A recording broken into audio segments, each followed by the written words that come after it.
It's 20,000 years ago. The world is dying of cold. Ice sheets cover half the planet. Sea levels have dropped over 400 feet.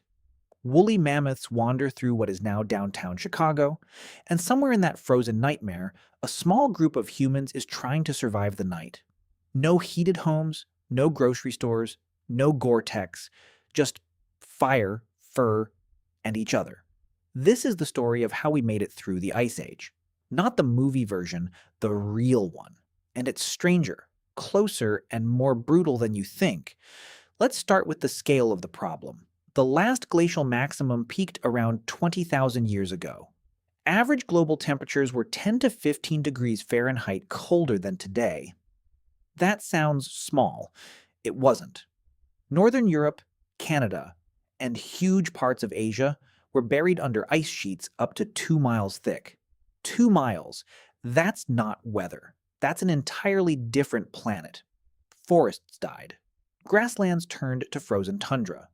Food sources collapsed or migrated south. And humans, soft, slow, nearly hairless primates, were stuck in the middle of it. By every reasonable expectation, we should not have made it. We had no claws, no thick fur, no hibernation. Our bodies are basically optimized for the African savanna, not for surviving blizzards. And yet we did. Not just survived, we spread across the entire frozen world. So how? Theory 1, fire. Obvious, but worth pausing on. Controlled fire predates the Ice Age by hundreds of thousands of years. By the time the glaciers advanced, humans weren't discovering fire. They were mastering it. Archaeological sites in Ice Age Europe show deep, structured hearths, not campfires, engineered heat systems. Some sites show fire pits lined with stone to retain heat longer. Others show evidence of controlled fuel rationing, meaning people were planning fire use across entire winters. This wasn't luck. This was logistics. Theory 2, clothing. We've covered this before, but it matters enormously here. By the peak of the Ice Age, humans weren't just wearing hides, they were tailoring them. Bone needles found in Siberia date back over 40,000 years. These needles allowed fitted, layered clothing, sealed sleeves, sealed leggings, hoods. This is the difference between a blanket and a spacesuit. A draped hide leaks heat. A stitched, fitted garment traps it. Researchers estimate the properly layered Ice Age clothing could keep a person alive in temperatures that would kill an unclothed human in under an hour. That technology didn't appear by accident. It appeared because the people who figured it out lived, and the people who didn't. Theory 3, shelter. This is where it gets genuinely wild. In parts of Ukraine and Russia, archaeologists have found something extraordinary. Circular structures built almost entirely from mammoth bones. Skulls stacked as foundations. Tusks curved into archways. Some of these structures used the remains of over 60 mammoths. 60. That's not a coincidence. That's construction. These bone huts were likely covered with hides and packed with earth for insulation. Inside, a small fire could keep the space livable even as blizzards raged outside. Building one of these took serious planning, serious cooperation, and serious knowledge passed down across generations. This wasn't survival by instinct. This was survival by architecture.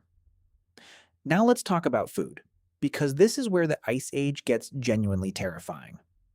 Plant life was scarce.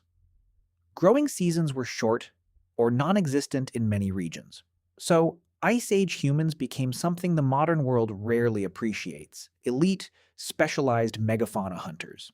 Mammoths, woolly rhinos, giant deer with antlers spanning 12 feet. These weren't easy kills. A single mammoth, though, could feed a group for weeks. The meat, the fat, the marrow, all of it mattered. Fat especially. In brutal cold, fat isn't a luxury. It's fuel. Lean meat alone can actually be dangerous in extreme cold, a condition sometimes called rabbit starvation, where the body can't process protein without enough fat to metabolize it. Ice Age hunters seem to have understood this instinctively. They prioritized fatty organs and marrow over lean muscle. That's not folklore. That's applied physiology, discovered the hard way, over thousands of winters. And it wasn't just hunting. Ice Age humans practiced something archaeologists call food caching.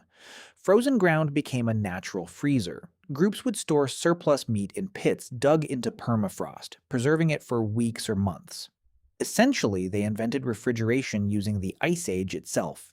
The environment that was trying to kill them became one of their most useful tools. Now, here's the part that surprises people. Survival wasn't just physical. It was deeply, critically social. Ice Age humans lived in small, tightly bonded groups. Isolation meant death. A lone hunter freezing alone in a blizzard doesn't get a second chance. A group shares fire, shares food, shares body heat, shares knowledge. Anthropologists studying Ice Age sites see consistent evidence of shared living spaces, communal hearths, and group burials. These weren't just practical arrangements. They were emotional and cultural lifelines. Storytelling, ritual, and art all flourished during this period, not despite the harsh conditions, but because of them. Long, dark winters trapped in shelters gave humans time. Time to talk, time to teach, time to imagine. Some of the most stunning cave art in human history, Lascaux, Chauvet, Altamira, comes from exactly this era. Painted deep inside caves, lit only by flickering firelight, during the coldest, harshest stretch of the Ice Age. Think about that. While the world outside was trying to kill them, humans were creating some of the most beautiful art our species has ever made. That's not a coincidence. Art, ritual, and shared belief may have functioned as psychological survival tools, holding groups together through unimaginable stress. A myth shared around a fire is a form of insulation too. Now let's talk genetics, because this is where the story gets a twist most people never hear. Modern humans surviving the Ice Age weren't doing it alone. Neanderthals had already been living in cold climates for over 100,000 years. They were built for it. Shorter limbs, stockier builds, bodies engineered to retain heat. When modern humans pushed into Ice Age Europe and Asia, they encountered Neanderthals already adapted to this exact nightmare. And they didn't just meet them, they interbred with them. Most non-African humans today carry 1 to 2% Neanderthal DNA. Some of those genes are directly tied to immune function, fat metabolism, and cold adaptation. In other words, part of the reason your ancestors survived the Ice Age may literally be Neanderthal biology, borrowed, inherited, and passed down inside you right now. The species we sometimes imagine as our failed evolutionary cousins may have quietly helped save us. That's the twist historians rarely put in the highlight reel. We didn't just outsmart the Ice Age, we survived it partly because we merged with another kind of human who already knew how.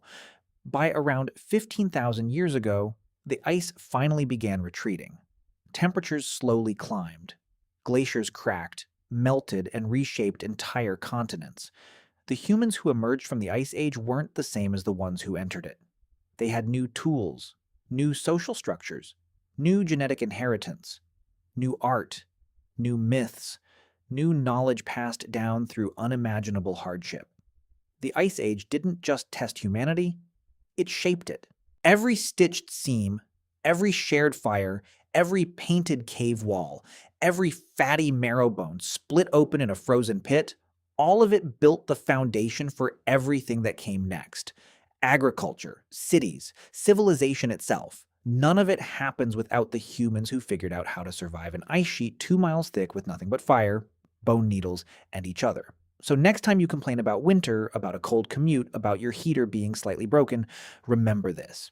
Your ancestors survived actual ice ages with stitched hides and mammoth bone huts.